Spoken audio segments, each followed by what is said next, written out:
Happy Monday, everyone. This is Martha with Nature Niche. This week, I want to talk to you about how to attract birds during the fall season. I can give you some simple tips for supporting both the hungry migrating fall birds and our year-round residents as the seasons change. Don't forget to keep up your hummingbird and oriole feeders, especially right now if you're in the southern states. You'll want to do that at least for 2 to 4 weeks after you see your last regular visitor. That was mid to late September for us here in Michigan, and I pulled all mine down by the end of October, if not before. So you can learn more about that with Monday with Martha, number 68, that post. In early fall, lots of the natural food resources, including insects and seeds, are really quite plentiful, but you'll see a shift and increased activity at your feeders as the cold weather sets in and those insect and seed resources become depleted.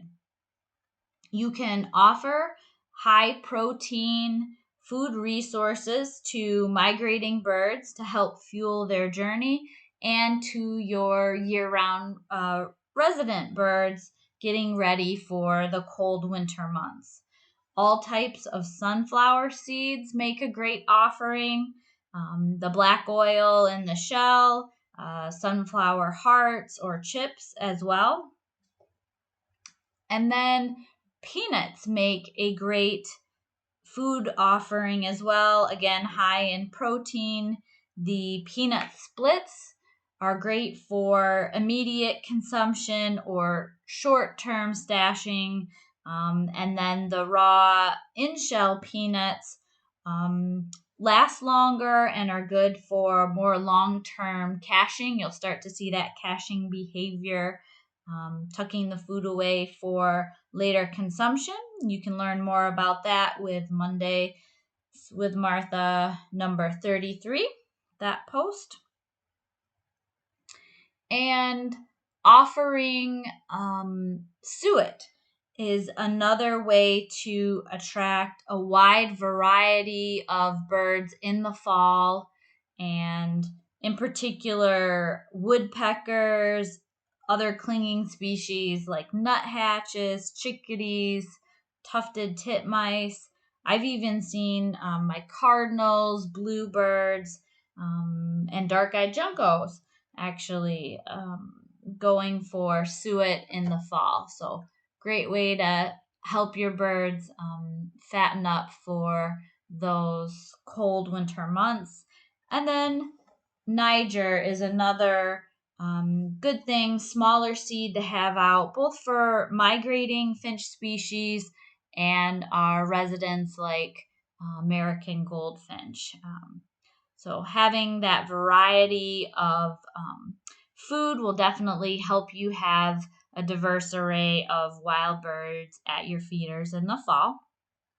Don't forget to keep out fresh water, both for the birds' hydration, especially if they're exerting themselves during migration, but also that helps with feather maintenance and preening and helping them fly efficiently if their feathers are in good condition.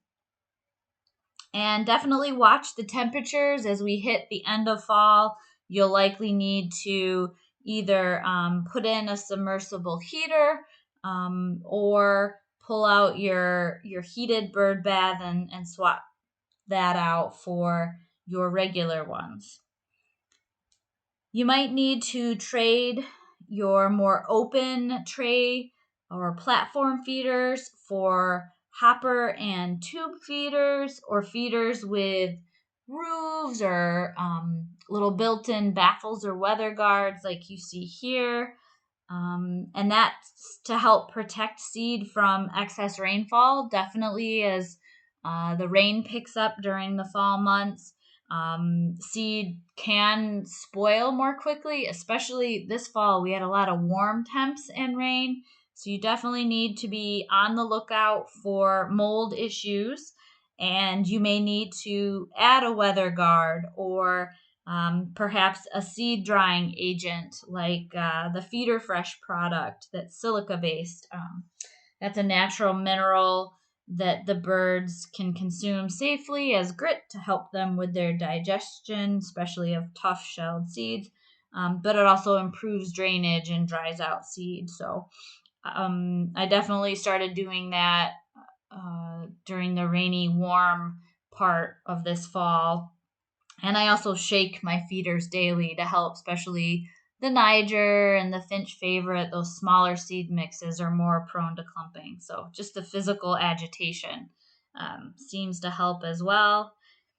And it's good to use multiple feeder types to attract different kinds of birds. So the small perch tube feeders, smaller feeders will help attract the smaller clinging songbirds.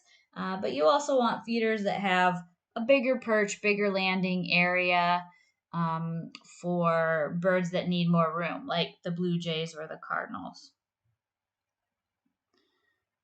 You might also want to consider increasing the number of feeders that you have out as you see that increase in activity, especially if you see birds flocking in your landscape. That'll help you, feed the extra mouths that you have and spread the birds out more to decrease the chance of spreading disease. So, you might want to have multiple suet feeders, for example, or I found putting out seed cakes and seed cylinders. They tend to last a little bit longer than loose seed, and that definitely helps keep the resources out there for my birds longer as I see an increase in activity. Don't forget to practice good bird feeder maintenance and hygiene.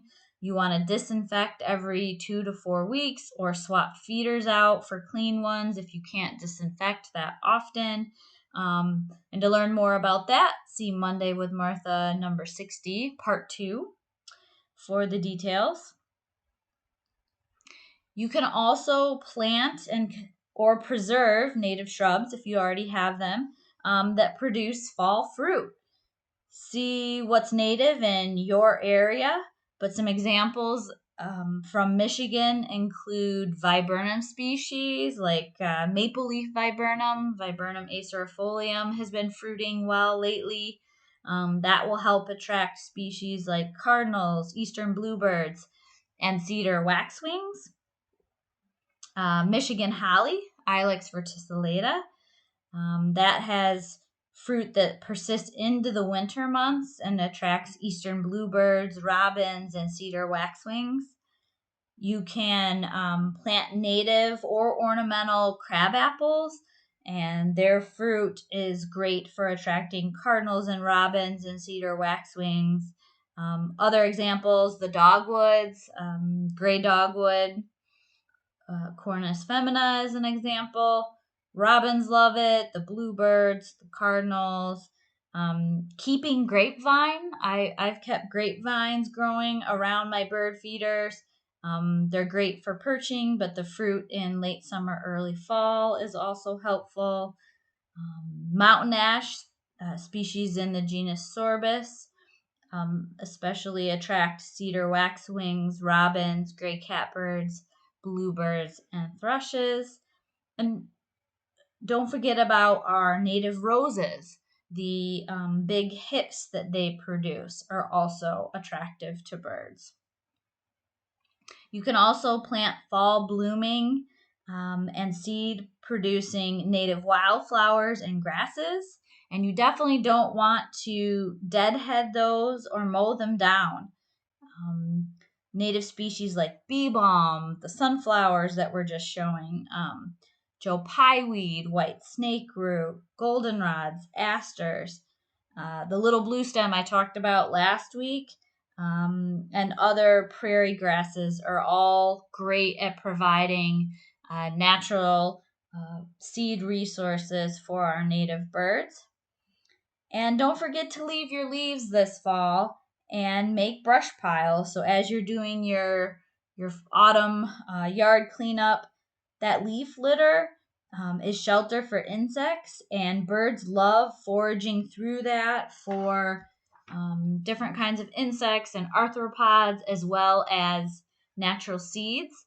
Um, and if you're cutting and pruning vegetation around your yard, take those branches, take those leaves, pile them up to create shelters for your songbirds from predators as well as cold winds.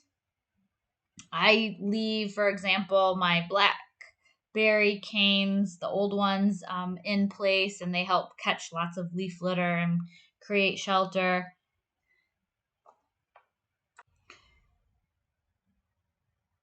And lastly, you can plant native evergreens near your feeding stations, again, for shelter against cold weather and to create safe spots for your songbirds to hide from predators. So, species like eastern white pine, balsam fir, and eastern hemlock, white spruce, eastern red cedar, and northern white cedar are all good native species that will provide some great extra habitat around your feeding stations. I also wanted to remind everyone that Project FeederWatch with the Cornell Lab of Ornithology will be starting up again. The dates for that this year run from November 13th, 2021 through April 30th of 2022. So to learn more about that project, check out Monday with Martha number 24, but it's a great citizen science effort, and you can take your feeder or just your natural vegetation that you watch around the house, submit your observations, and help scientists better understand long-term trends in our native bird populations.